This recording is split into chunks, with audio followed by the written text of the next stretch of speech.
بینەران بیسەرانی خۆشەویست دووبارە سڵاو لەم بەشەی بەرنامەکە ئەچینە لای میوانەکانمان یەخوا بە خێر بێن سەر چاومان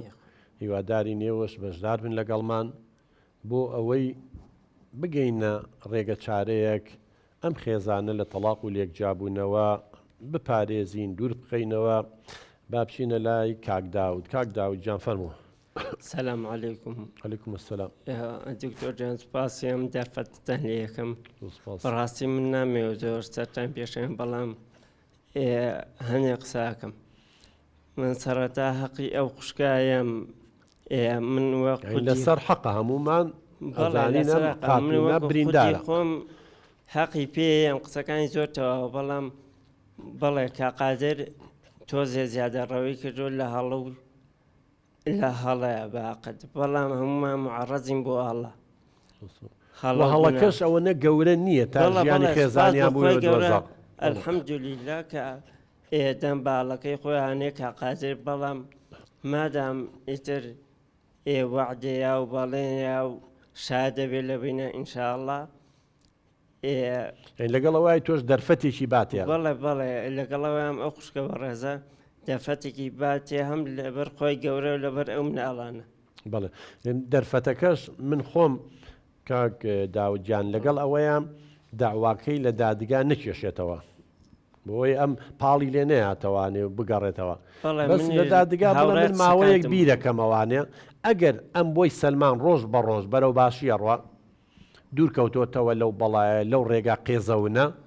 ئەو کاتە ئیتر ئەمیش بیرەکاتەوانێ پیاوەکەی گۆڕاوە زۆر شتێ و دەودە خۆشی تەمەنەمە پێویستی بەکاتەیە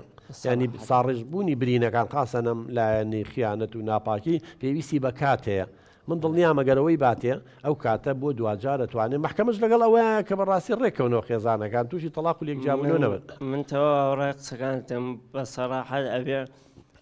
داواکە نەکێشێتەوە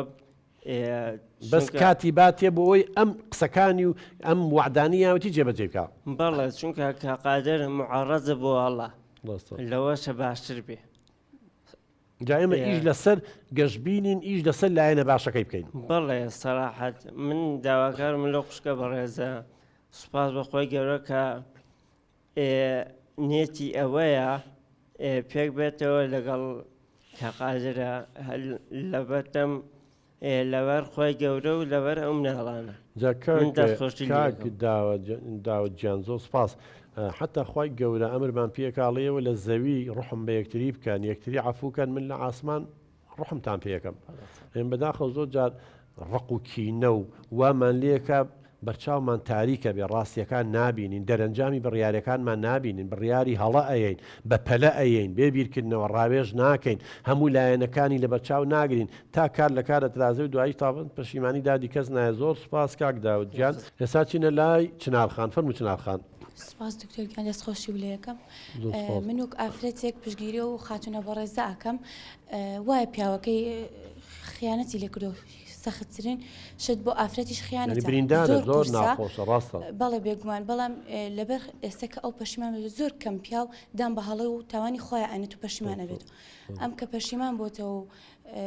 ئەوێت بگەڕێتەوە دان بە هەڵی خۆیان ئەنێ لەبەر خاتری مناڵەکانی تۆش لەگەڵ ئەوای دەرفەتێکی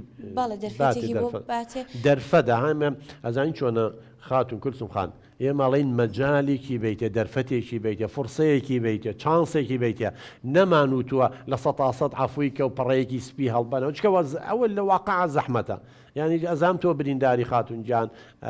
زۆڵمی لێ کردووی ناپاکی بەرامبەر کردووی هەنی چووە پەیوەندی بە کەسانی ترەوە کردووە بە ئاسانی هەم پێویستی بە کاتەیە چکە ساڕێژکردنی برینە دەرونیەکان کاتیەوێ ئەمە شتێنێ دەرزیە لێژێبێت و حەبێ بخوار لەبەرەوە بێت جەنابیشەی ئیسپاتی بکەیت ئەمە پاڵی لێنەی تۆ بڵێیت تەواو ئەم جارەش عەفوی کردم ئەمە دەرفەتە ئەداتێ من لەگەڵ ئەوەیە داواکارەکەی لە دادگان نەکێشێتەوانێ بەس بڵێ من جارێ بیری لێکەمەوانێ بۆتان تەجیلکەن تۆش دەبێت لەو ماوەیە ئیتماوەی 6 مانگە ساڵێکە بۆی بسەلمێنی فعلەن تۆ ئەوانەی کە بە قسە بێمەوە تۆ بە پراکتی بە عملی کردوتە بەڵێ چنارخان بەڵێ بۆ لەبەر خاتری مناڵەکانی هەم ئەوان سەرگەردان ماڵیان لە یەشێ و خەمێکی گەورەی بۆ ئەوان هەم بۆ خۆشیان ئەچێ دەرفەتێکی باتێ و بە گەوری خۆی لێ ببورێ باشترە لەوەی هەڵەیەکی کردو کۆتا مەجای باتێ. باش دەست خۆش بێ باوکە گیان. جا ئێستا چینە لای جەواهێر خان. فەرموو جەواهێر خان. بەڵێ دکتۆر گیان سپاست دەکەم، سپاسی ئەم دانیشتنەوە میوانە بەڕێزانە ئەەکەم. بەڵێ کاقادر لەسەر ینی هەڵە بووە، بەڵام ئەم خوشکە بەڕێزا لەبەر خاتی خوای گەورە، یەکەم لەبەر خاتی خوای گەورە، دووەم لەبەر خاتی مناڵەکانی و لەبەر خاتی خۆشی لێ ببوورێ بە گەورەی خۆی دەرفەتێکی باتێ، خوای گەورە یارمەتی هەموو لایەکیان بە و خوای گەورە سەرکەوتویان کە ئینشاءالله. ئینشاءالله ئینشاءالله زۆر دەستەکانی تۆش خۆش بێ و زۆر سپاس و مەمنون و لەشتان ساغ.